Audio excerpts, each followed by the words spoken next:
Si sientes que a veces tus consultas no están funcionando como tú esperabas o que tus pacientes no concluyen su proceso terapéutico, quédate a escucharme porque hoy te voy a hablar de los errores más comunes que solemos cometer los psicólogos o terapeutas y que una vez que podamos resolverlos, podemos mejorar nuestro servicio de salud mental.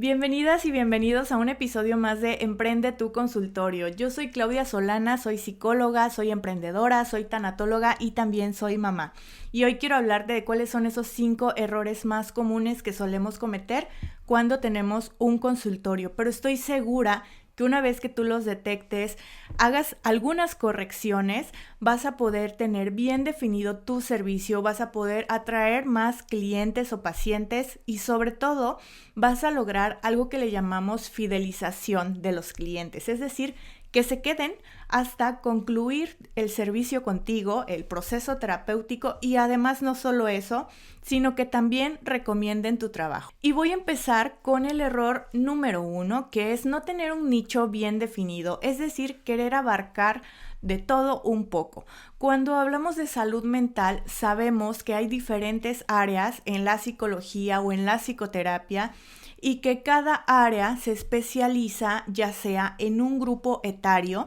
adolescentes, infantes, adultos mayores o también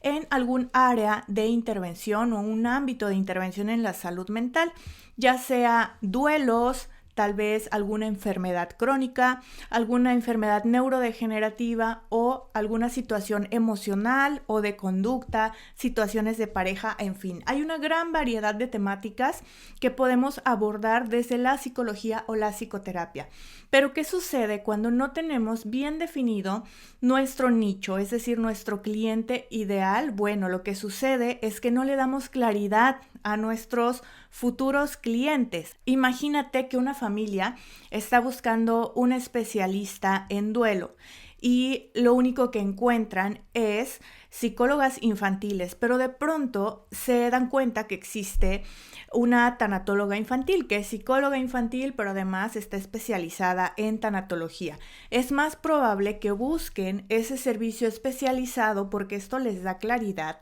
de que esta profesional está más capacitada para atender esa situación que es un motivo de consulta y que seguramente va a tener las mejores herramientas de intervención para lo que su pequeño o pequeña necesita. Ahora imaginemos que otra familia está buscando a alguien que pueda detectar si su hijo o su hija tiene alguna dificultad cognitiva porque ha estado teniendo algunos retos en cuestiones académicas, se le dificultan las matemáticas, ha tenido un proceso de lectura un tanto deficiente, todavía no alcanza ese nivel de lectura y escritura esperado para su edad, pues sí es muy probable que busquen a una psicopedagoga, a una psicóloga infantil,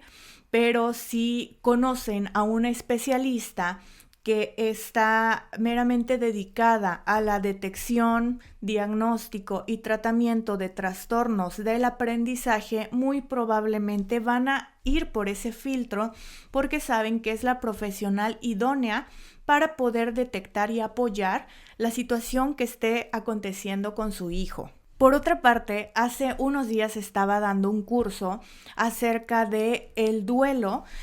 por muerte súbita infantil o muerte perinatal. Entonces, el plan de intervención está enfocado en el tratamiento tanto de la madre como el padre que han perdido un bebé o han perdido un hijo y justamente quien debe de tener esa área de especialidad es un psicólogo o un terapeuta, pero especializado en el abordaje del duelo o en tanatología, muy específicamente de duelos por la pérdida de un hijo, ya sea cuestión perinatal o durante la infancia o incluso por alguna situación accidental, una enfermedad, en fin. Entonces, imagínate tú que alguien está buscando poder tratar ese duelo porque tiene un hijo que ha fallecido de cualquier edad. lo que van a buscar esa pareja, esa familia, es a alguien que esté especializado en esa área del duelo para poder apoyarles en este proceso de seguir adelante con la vida después de esta gran dificultad. Entonces, esto no quiere decir que tú no puedas trabajar con otras áreas, con otras especialidades. Sin embargo, sí es importante que tú puedas destacar entre tus servicios cuál es el área de especialización o el área que tú dominas para poder brindar un estilo de comunicación que haga saber a tus posibles clientes que tú eres la profesional indicada para poder llevar su caso. Hay otro error que me parece que nos sucede muchísimo y es el no poner límites en la relación con nuestros pacientes. Y esto puede ir desde cancelaciones a última hora o pacientes que dejan en visto tus mensajes o tal vez recibir mensajes de tus pacientes a altas horas de la noche o en un horario en el que tal vez ya no estás disponible para poder atenderles, porque no tienes bien definida estas políticas de cancelación, las políticas para reagendar consultas o incluso las políticas de comunicación con tus pacientes. Algo que yo notaba cuando recién empezaba a dar consulta era justo esto, que tenía pacientes que de pronto podían escribirme a las 10, 11 de la noche y con toda la buena intención y buena voluntad les contestaba. Sin embargo, percibía que ellos de pronto tal vez estaban esperando que yo les diera una respuesta, una orientación o solucionara con ellos algún tema en particular fuera del horario de la consulta. Y eso puede ser muy desgastante porque cuando tú no estás dialogando directamente con la persona dentro del proceso terapéutico, te encuentras muy limitado de herramientas con las que puedas intervenir, sugerir, orientar. Entonces, este tipo de situaciones es importante que tú las ajustes. ¿Yo cómo lo solucioné? Bueno, por una parte, lo que hice fue tener un número personal y un número laboral en el cual establecí los horarios de comunicación para mis pacientes fuera de las consultas y también les aclaré qué tipo de información podemos manejar a través de mensajes, notas de voz o incluso llamadas telefónicas, porque si bien pueden comentarte algo que ha sucedido a lo largo de su día, siempre lo recomendable es sugerirle que se trate esa situación hasta su próxima consulta. Y respecto a que cancelen o reagenden de último momento o que no lleguen a la sesión,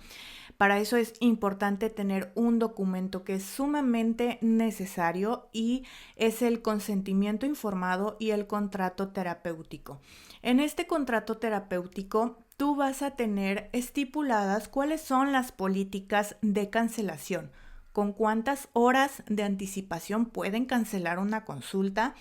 cuáles son los medios indicados para poder cancelar y cuál es la cantidad máxima de sesiones que pueden cancelar para que esa cuota o esa tarifa que ellos van a cubrir sea válida. Hay terapeutas, por ejemplo, que solo admiten una cancelación y si cancelan 2 veces, entonces en su siguiente sesión tienen que pagar no solo la sesión que están presenciando, sino la sesión anterior que cancelaron. Entonces pagarían 2 consultas, la que no asistieron y la que están presenciando en esa ocasión. Hay otros especialistas que tal vez manejan diferentes opciones. Puedes cancelar 2 o 3 veces y después de esas 2 o 3 cancelaciones, si no hay un seguimiento de tu consulta, si no asistes a la siguiente consulta, entonces se te da de baja del servicio. Y eso que implica pues que tu proceso terapéutico se va a ver interrumpido y si quieres volver a retomarlo, pues tendrás que volver a iniciar todo el proceso terapéutico. Y esto también tiene un sentido en el ámbito clínico. ¿Cómo podemos garantizar avances y resultados a nuestros pacientes si realmente no se encuentran comprometidos con su proceso terapéutico? Por eso, en el contrato terapéutico se especifica cuáles son los compromisos y responsabilidades que adquiere cada parte, tú como psicólogo prestador de un servicio y tu cliente que está solicitando ese servicio. Entonces, de alguna manera, tú vas ahí especificando de cuánto tiempo son las consultas, con qué frecuencia, cuál es la tarifa que se va a cubrir por esa sesión, pero también la cantidad máxima de cancelaciones y algunas otras especificaciones como los horarios o los medios o canales de comunicación con los pacientes. Hay algo que es muy importante y a veces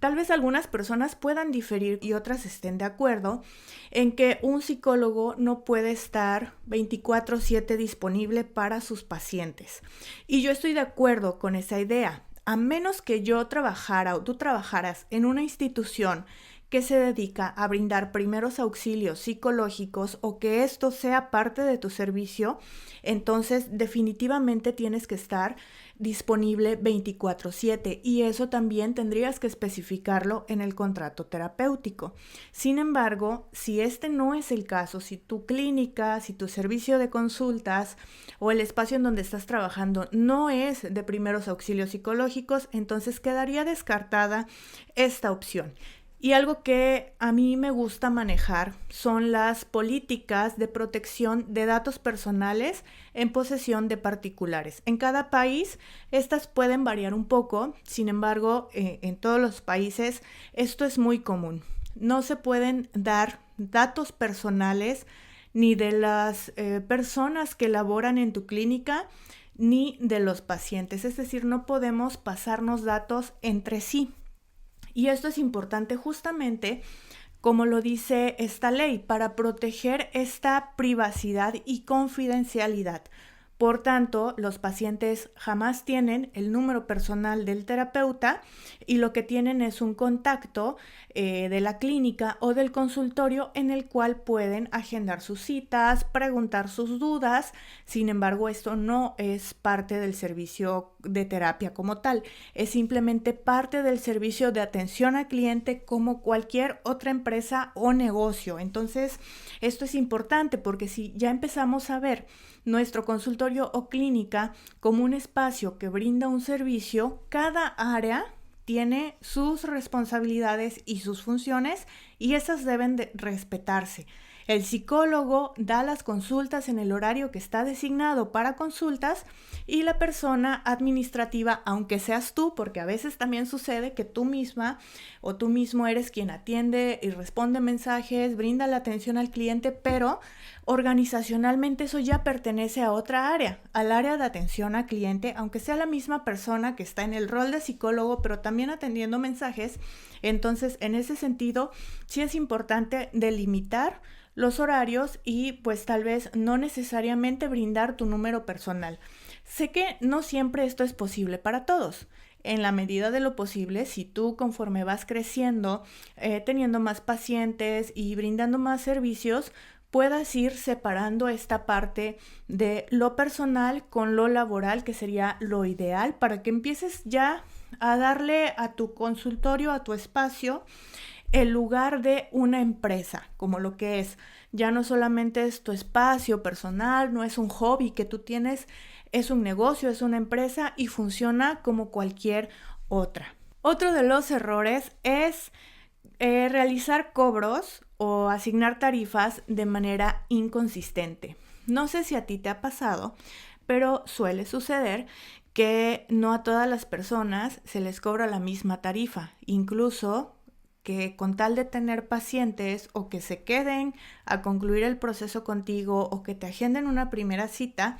das ciertos descuentos o ajustas el precio, pero esta tarifa no es igual para todos. Entonces, esto lo único que va a hacer es perjudicar los ingresos y también la permanencia de tus pacientes, porque si tú no comienzas por valorar tú mismo o tú misma el servicio que estás brindando, tampoco lo van a hacer por ti tus pacientes. Recuerda que tu formación y tu experiencia tienen un valor y ese valor lo debes asignar a tus consultas, sea quien sea la persona que asiste. Claro que puede haber algunas excepciones, como por ejemplo personas de escasos recursos o personas que no pueden costear el valor de una consulta completa. Sin embargo, para que tú puedas asignar becas o descuentos, primero tienes que haber cubierto los costos que genera el mantener tu consultorio y además obtener ya una ganancia, y ya de ahí puedes empezar a dar algún descuento, alguna beca, porque eso ya no va a empezar a afectar las ganancias de tu empresa. Entonces, asigna los costos o los precios, las tarifas, de acuerdo a tu experiencia laboral y académica, los costos que están en el mercado también en este momento. Busca cuáles son las tarifas regulares o estándar en tu localidad o de otros profesionales que brindan un servicio similar, para que tú puedas también ajustarte y de pronto no sientas que estás cobrando mucho o que estás cobrando tan poco que eso empieza a restarle valor a tu servicio. Otro error es la falta de seguimiento a los pacientes. Tus pacientes son clientes, al final de cuentas, están buscándote porque solicitan un servicio. Pero no todo termina cuando ellos concluyen su proceso terapéutico. Es importante dar seguimiento, que es justamente esta atención al cliente, una vez que ya no está asistiendo contigo, y que de pronto puedas todavía mantener ese contacto, porque la persona, bueno, de pronto sabe que si otra vez requiere el servicio o si un familiar, una amistad requiere una consulta y tal vez tú puedas brindarle ese servicio, pues obviamente te va a contactar. Entonces, el darle seguimiento a tus expacientes o pacientes que incluso se dieron de baja, que no concluyeron el proceso, puede ser algo beneficioso a largo plazo, porque entonces empiezas a crear esta fidelización de los clientes. Ya no son solo pacientes que te conocen porque estuvieron contigo, sino que también de alguna manera te prefieren a ti como marca personal o como marca comercial, como tu clínica o tu consultorio, porque saben que eres una persona que realmente mantiene un contacto, que está interesada en ellos, más que solo porque te paguen, sino que fuera de eso, en alguna festividad importante, en el inicio del año nuevo o en algún momento especial, como si trabajas con niños, el regreso a clases, de pronto enviarles un mensajito, preguntarles cómo están, cómo va todo y ponerte otra vez como a su disposición. Eso puede hacer que las personas también se sientan importantes y que de alguna manera busquen seguir en comunicación y más adelante tal vez, como te decía, volver al servicio o recomendar tu servicio, porque esta comunicación no se ha perdido. Y bueno, el último error es no invertir en marketing y en publicidad.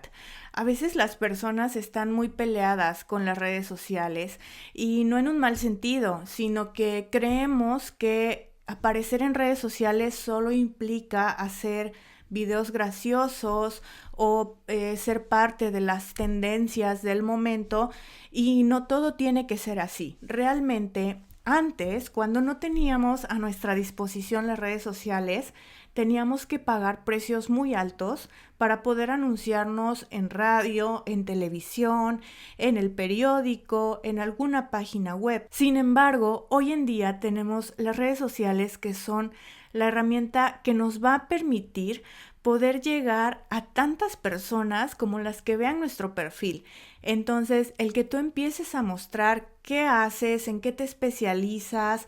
cuáles son tus motivaciones, por qué trabajas, cuáles son las áreas o motivos de consulta que tú atiendes, empieza a generar visibilidad de ti y de tu servicio. Entonces, hoy en día esto es sumamente necesario para poder llegar a más personas, no solo de tu localidad, sino de otros lugares. Yo entiendo que nos puede dar mucha pena de pronto aparecer en un video o en una fotografía, sin embargo, es necesario. Entonces, no necesitas siempre estar frente a la cámara. Yo lo que te recomendaría es que primero elijas una red social que te guste o con la que te sientas cómodo o cómoda. También otra estrategia es utilizar la red social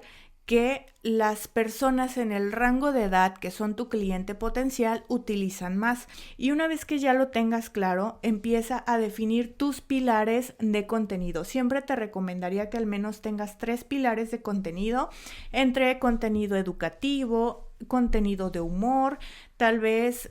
contenido en el que puedas responder a preguntas o que sea más de interacción con tu audiencia.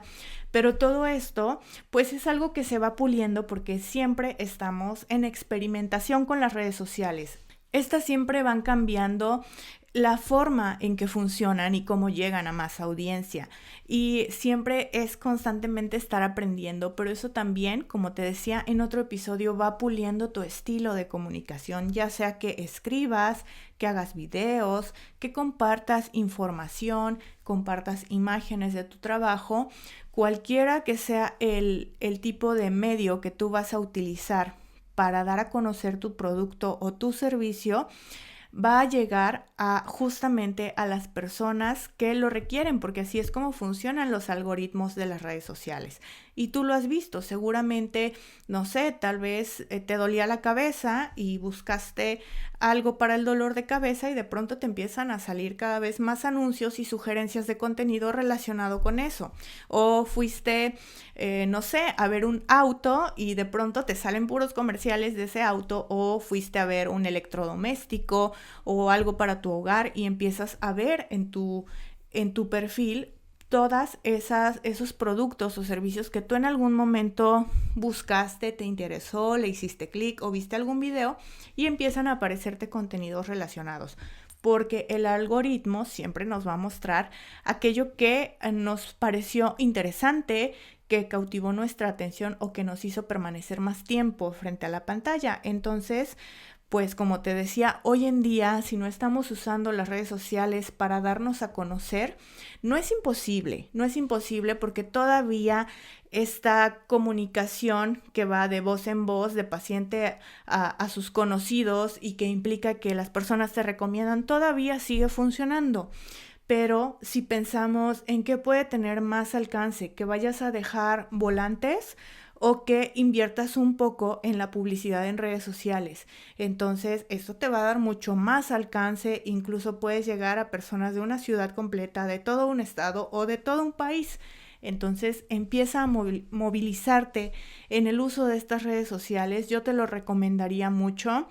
y así las personas empiezan a conocerte. Porque a veces uno no puede saber quién está detrás de la pantalla y no puedes confiarle siempre tu salud mental a alguien que no conoces, porque vas con incertidumbre, no sabes lo que te espera, y el decir, bueno, yo quiero ir con esta psicóloga porque he visto que ella trabaja estas situaciones o me ha gustado lo que ella comparte en su perfil, entonces ahora me decido a asistir porque no es completamente una persona desconocida para mí. Yo espero que estos 5 errores que mencioné y las 5 maneras de cómo arreglarlos o solucionarlos hayan sido muy útiles para ti. Si a ti te sirve este contenido, regálame un like, coméntame, compárteme aquí tus dudas, o comparte también con tus conocidos, con otros colegas que tú sepas que esta información les va a ser de utilidad. Y si tú quieres profundizar en cómo emprender tu consultorio, cómo mejorarlo si es que ya lo tienes, cómo identificar esas áreas en las que todavía puedes mejorar para brindar un mejor servicio, atraer más clientes, fidelizar a los clientes o pacientes que ya tienes, y lograr no solo que permanezcan en tus consultas, sino también en algún punto aumentar tus tarifas, incrementar el tipo de servicios que ofreces, no dudes en suscribirte a mi membresía Neuroexplora. En Neuroexplora tenemos ya más de 20 clases disponibles en la plataforma,